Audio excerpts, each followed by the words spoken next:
Meta ħabbar ir-riżultati finanzjarji għal perjodu bejn Jannar u Settembru tal-2022, il-Bank of Valletta rrapporta tkabbir kontinwu fl-attivitajiet bankarji ewlenin tiegħu, bidħul ewlieni juri r-riżultati kummerċjali mtejba.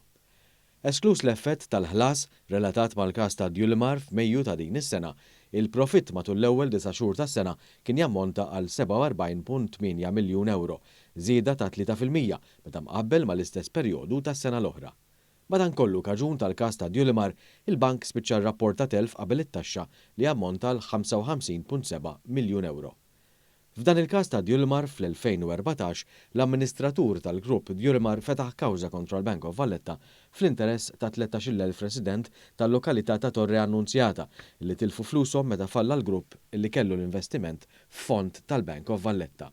It-tħul tal-BOV għall-ewwel 9 xhur tal-2020 kien ta' 202,300,000 euro. Dan juri titjib ta' 16.8% li jirrifletti żieda fir-rati tal-imax taż-żona tal-euro, flimkien ma' żieda fil-volumi fis-settur tal-bejħ bl-imnut, partikolarment fis-self djar, cards u pagamenti.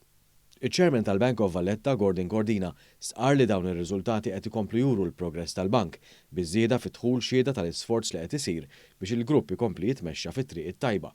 Meta rrifletta fuq l-iżviluppi ekonomiċi lokali, Dr. Cordina stqar li fl-aħħar 3 xhur l-ekonomija Maltija reġgħet kisbet momentum ekonomiku pożittiv, ikkaratterizzat minn tkabbir qawwi tal-prodott gross domestiku reali li ġab ir-rata tal-qatt għal livelli storikament baxxi.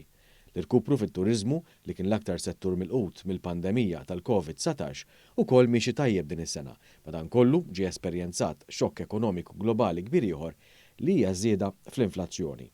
Dr. Cordina qal li dan ix-xokk laqat il-pajjiż f'dawn l-aħħar xhur, iżda l-impatt tiegħu ġie parzjalment imtaffi permezz tad-deċiżjoni tal-Gvern li jżomm stabbli l-prezzijiet tal-enerġija u dan minkejja żiediet qawwija fil-prezzijiet barra minn xtutna ikkawżati mill-gwerra fl-Ukrajna. Il-Gvern investa aktar fondi biex ikompli jerfa' l-ispiża tal-enerġija biex isostni l-familji u n-negozji f'Malta.